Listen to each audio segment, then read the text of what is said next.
अस्सलाम वालेकुम भाइयों, आज के टाइम पर अपने अपने अकीदे को साबित करने के लिए, अपने अपने फॉलोअर्स को सेटिस्फाइड करने के लिए, उनके तरह तरह के सवालों के जवाब देने के लिए हर मकतब फिक्र ऐसे ऐसे लॉजिक का इस्तेमाल कर रहा है कि अगर लॉजिक देख ले तो वो तड़प के मर जाए। इस तरीके के लॉजिक इस्तेमाल किए जा रहे हैं कि जो ना जहन में आते हैं, ना मतलब समझ में ही नहीं आते, न जाने कौन से कॉन्सेप्ट पर आकर वो बात करने लगते हैं।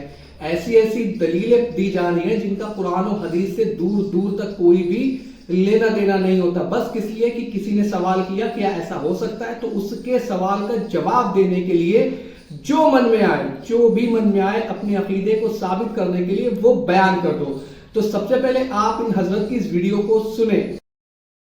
सवाल उठाया कि अल्लाह का वली जब तक जिंदा होता है तब तक मदद करता है या फिर कब्र में चल के भी वो कर सकता है।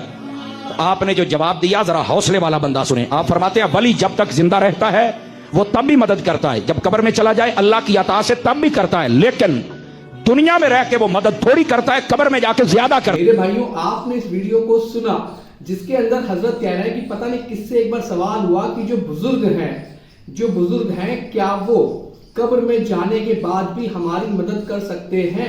तो कहते हैं जो उन्होंने जवाब दिया वो एक हौसले वाला बंदा ही सुन सकता है। जाहिर सी बात है, वो हौसले वाला बंदा तो नहीं सुन सकता जो उन्होंने जवाब दिया, वो एक नंबर का जाहिल बेवकूफ इंसान ही सुन सकता है जो उन्होंने जवाब दिया। हजरत आगे कहते हैं कि जो बुजुर्ग दुनिया पे रहकर मदद कर सकते थे वो कब्र में जाकर भी मदद कर सकते हैं। और आगे कहते हैं कि वो दुनिया पर जब थे तब तो वो थोड़ी मदद किया करते थे और कब्र में जाने के बाद वो और ज्यादा मदद कर सकते हैं। तो मेरे भाइयों, अब आप समझे कि कोई बुजुर्ग है जब तक वो दुनिया के ऊपर है, जिसके बारे में ये क्लेम किया जा रहा है कि ये बहुत बड़ा बुजुर्ग है और ये हमारी मुश्किलात को दूर करता है, हमारी हाजतों को पूरा करता है, वो दुनिया पे रहकर तो लोगों की कम मदद कर सकता है, लेकिन जब उसे दफन कर दिया जाता है मनो मिट्टी के नीचे, क्विंटलों मिट्टी के नीचे जब उसे दफन कर दिया जाता है, तब वो कब्र में जाकर लोगों की और ज्यादा मदद कर सकता है। तो ये जवाब हजरत ने दिया मेरे भाइयों। और ये जवाब देने वाला शख्स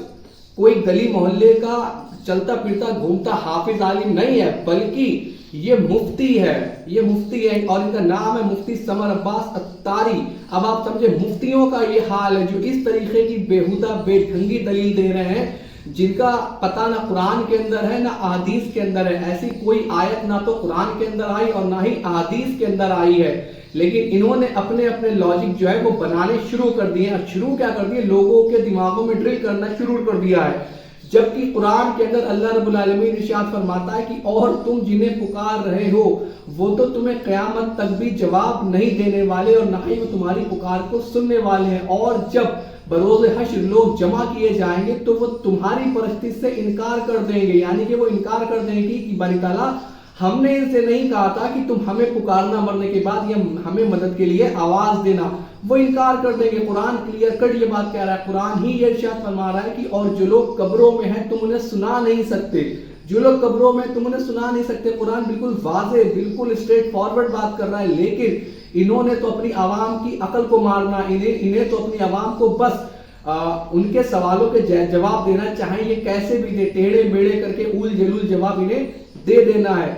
कुरान के अंदर सूरह नमल आयत नंबर 62 में अल्लाह रब्बुल आलमीन इरशाद फरमाता है कि भला वो कौन है जो मुश्किल में फंसे हुए की पुकार को सुनता है, भला वो कौन है जब कोई शख्स मुसीबत में फंस जाए तो उसकी मुसीबत को दूर करता है, भला वो कौन है जो जमीन पर सब्जा उगाता है, भला वो कौन है जो तुम्हें जमीन के ऊपर अगलों का खलीफा करता है, क्या तुम्हारे दरमियान कोई और इलाह भी है, लेकिन तुम नसीहत नहीं पकड़ते। कुरान बिल्कुल वाज़ेह फरमा रहा है कि जिन्हें तुम पुकार रहे हो वो कुछ भी नहीं कर सकते, अल्लाह के सिवा वो कुछ भी नहीं कर सकते। सिर्फ एक अल्लाह की जात ऐसी है जो तुम्हारी मुश्किल और परेशानी को गायब में हल कर सकती, बाकी कोई भी नहीं कर सकता जिसे भी ये पुकारते हैं। मेरे भाइयों, ये जो हजरत ने बयान किया कि वो कब्र में जाकर और ज्यादा मदद कर सकते हैं, मेरे भाइयों ये कुरान की कौन सी आयत से साबित हो रहा है कि वो कब्र में जाकर और ज्यादा लोगों की मदद कर सकते हैं? कौन सी हदीस की किताब के अंदर ये हदीस मौजूद है कि नबी पाक ने फरमाया हो कि जो अल्लाह के नेक बंदे हैं, अल्लाह के जो महबूब बंदे, वो कब्र में जाकर तुम्हारी और ज्यादा मदद कर सकेंगे?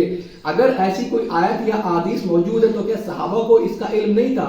اہل بیت کو اس کا علم نہیں تھا. مولا علی جنہیں نبی پاک صلی اللہ علیہ وسلم نے فرمایا کہ علی علم کا دروازہ ہے, انہیں اس بات کا علم نہیں تھا.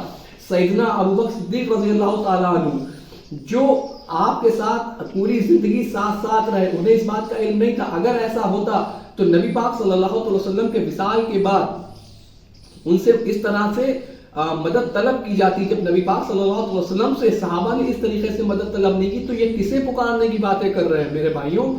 یہ صرف ڈھونگ پھیلا رہے ہیں, جھوٹ پھیلا رہے ہیں. ان عقیدوں کا قرآن و حدیث میں دور دور تک کہیں کوئی ذکر نہیں ہے. خدا کے واسطے آپ عقل سے کام لیں, آپ ہوش سے کام لیں. ان جیسے مکار جاہل, چاہے وہ پھر وہ مفتی ہو یا عالم ہو یا کوئی بھی ہو, جو اس طریقے کے عقیدے آپ کو دے رہا ہے, آپ کم سے کم ان سے سوال کریں کہ حضرت یہ جو عقیدے آپ ہمیں دے رہے ہیں ان کا قرآن و حدیث میں کہاں ذکر ہے. ذرا آپ ان سے 2-4 سوال کر کے تو دیکھیں, پھر دیکھیں وہ جواب کیا دیتے ہیں. میرے بھائیوں, اگر کسی کے پاس ایسی کوئی دلیل موجود ہو, قرآن سے لے کر احادیث تک, کسی مولوی کا قول نہیں, کسی بابے کا, کسی بزرگ کا قول نہیں, قرآن اور حدیث کے اندر اگر کوئی بھی ایسی دلیل موجود ہو کہ جو اللہ کے نیک بندے ہیں وہ قبر میں جا کر دنیا کے مقابلے اور زیادہ لوگوں کی مدد کر سکتے ہیں, تو برائے مہربانی مجھے ضرور سینڈ کریں. میں دیکھنا چاہتا ہوں کہ وہ دلیل وہ کہاں پر موجود ہے جس کے اندر وہ اللہ کے نیک بندے زمین کے اندر تدفین ہونے کے بعد, اپنی آرام گاہ میں جانے کے بعد وہ لوگوں کی اور زیادہ مدد کر سکتے ہیں. اور جب ان کی جھوٹی کہانیوں کو ہم لوگ ایکسپوز کرتے ہیں, ان کے یہ بدعقیدوں کو ہم لوگ ایکسپوز کرتے ہیں, تو لوگ سمجھتے ہیں, لوگ تاثر یہ لیتے ہیں کہ ہم لوگ معاذ اللہ ثم معاذ اللہ بزرگوں کے گستاخ ہیں, جبکہ حقیقتاً بزرگوں کے گستاخ تو یہ خود ہیں, کیونکہ انہوں نے اپنے اپنے بزرگوں کے نام پر وہ کہانیاں رچی ہوئی ہیں جن کا قرآن و حدیث کے اندر دور دور تک کوئی بھی لینا دینا نہیں. آپ میری ویڈیو جا کے دیکھ لیں, ایسی ایسی کہانیاں, ایسے ایسے قصے انہوں نے بزرگوں کے نام پر گڑے ہیں کہ قسم خدا کی بروسے حشر وہ خود ان سے منہ پھیر لیں گے کہ میری یہ تعلیمات نہیں تھی, باری تعالیٰ ہم نے ان سے یہ سب کہا ہی نہیں تھا. نہ جانے انہوں نے کہاں سے یہ عقیدے اڈاپٹ کر لیے. امید ہے کہ بات آپ کے سمجھ آئی ہوگی. الا البلاغ.